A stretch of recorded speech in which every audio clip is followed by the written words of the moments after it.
25వ అధ్యాయం కంటిన్యూషన్ అండి. భజన వింటూ సాయిబాబా పటం చూస్తుంటే కళ్ళు మూతలపడి తెరవటం ఆయన వల్ల కాలేదు. కన్నీరు కారసాగింది. తర్వాత ఒక రాత్రి కలలో తలపాగా చుట్టుకున్న పండు ముసలి ఒకరు నులక మంచం మీద పడుకున్నారు. ఆయన కాళ్ల వైపుగా వెళ్తున్న శేషగిరిరావు గారిని ఆయన కాలుతో చాచి తన్నారు. క్రింద పడ్డ శేషగిరిరావు పట్టరాని కోపంతో ఆయనను మంచం మీద నుంచి లాగి చెంపలు వాయించి క్రింద పడదోసి కాళ్లతో తంతున్నారు. పక్కనే ఉన్న మిత్రులొకరు వారించటంతో పశ్చాత్తాపంతో ఆయన్ను క్షమాపణ వేడారు. ఆయన నవ్వి శేషగిరిరావు గారి భుజం మీద చేయి వేసి, నీకు రైలు కూత వినపడటం లేదా అన్నారు.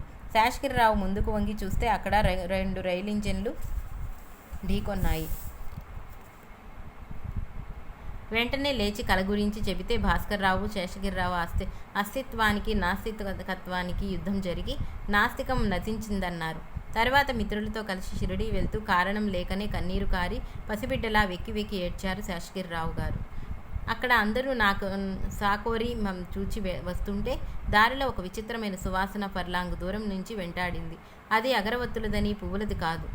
అది సాయి వారి చెంతనున్నట్లు సూచనలని ఒకరు, తమను పూజించమన్న హెచ్చరిక అని మరికొందరు వివరించారు.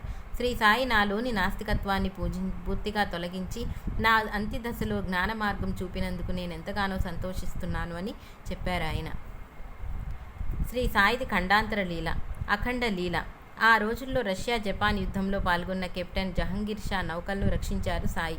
ప్యారే కిషాన్ వాలీకి 1972 షిరిడీ వెళ్ళి రాగానే ఆ మరో రోజు ఎన్నో ఉద్యోగాలు వచ్చాయి.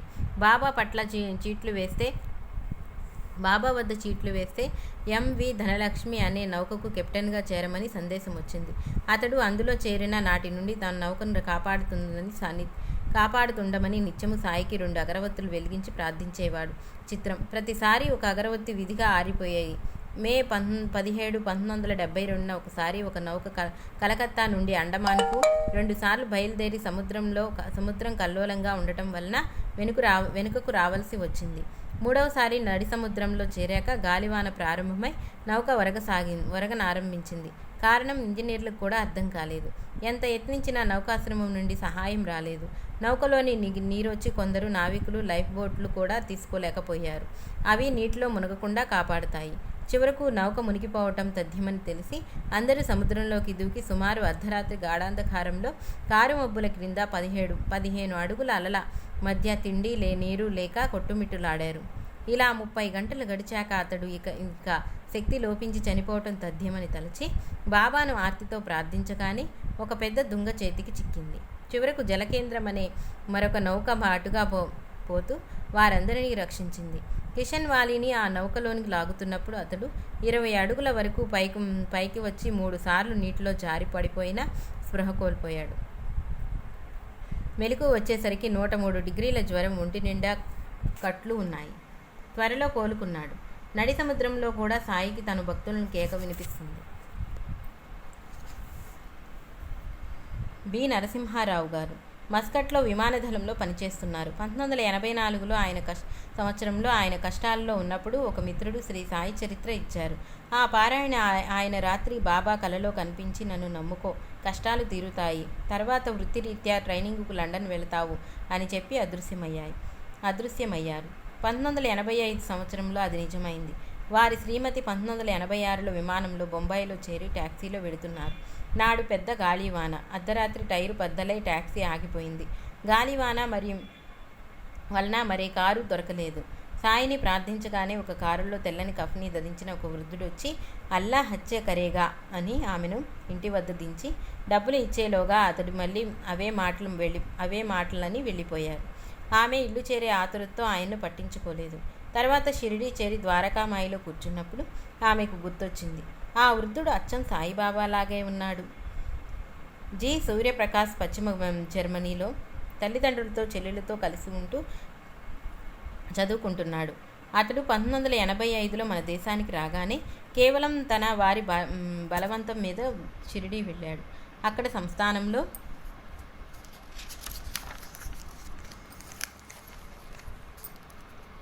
కాలు పెడుతూనే, పెద్ద సాయిబాబా పటము, దాని క్రింద నాపై నీ దృష్టి నిలుపు, నీపై నా దృష్టి ఉంచుతాను అన్న వాక్యం చూచాడు.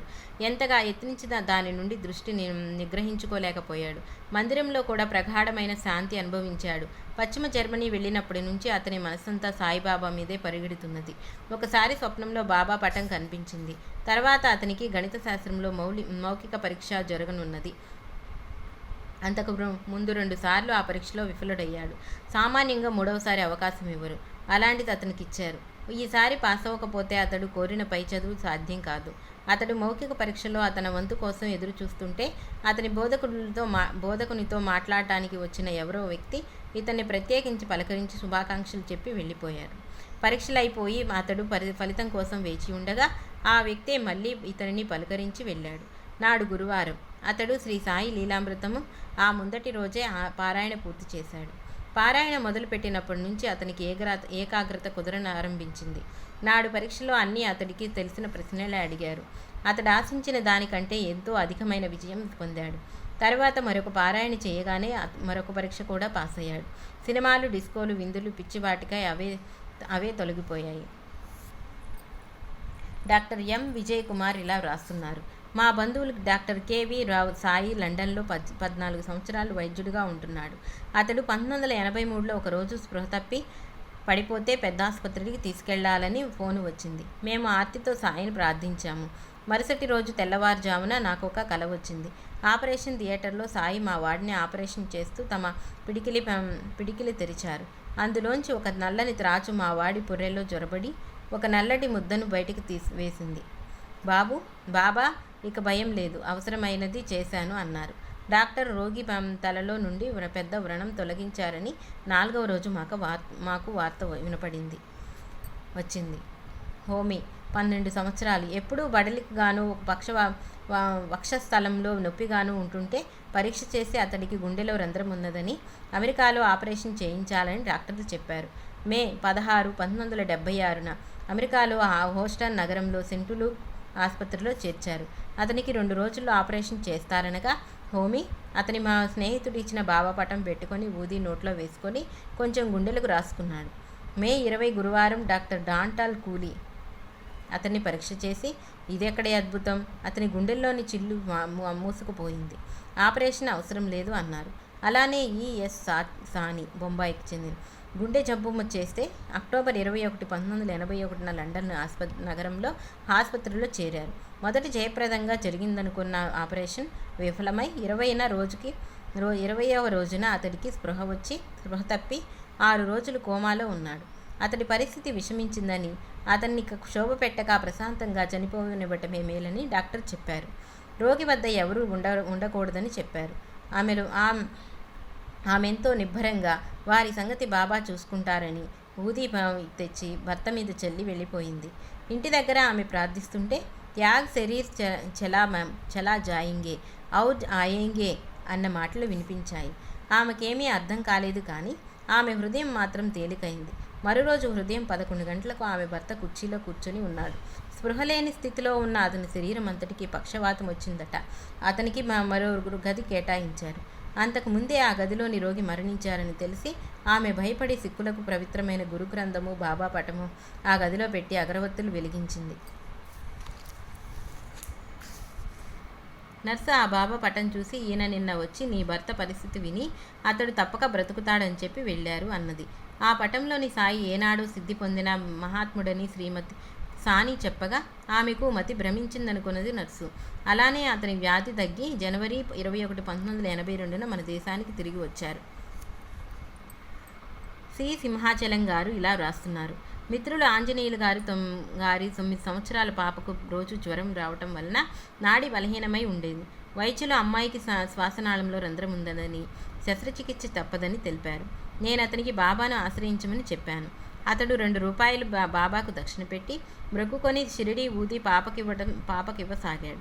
అతడు తర్వాత సెలవు పెట్టి పాపను శస్త్రచికిత్సకు మద్రాసు తీసుకువెళ్తూ మళ్ళీ తానెప్పుడు డ్యూటీలో చేరతానో చెప్పలేనన్నాడు.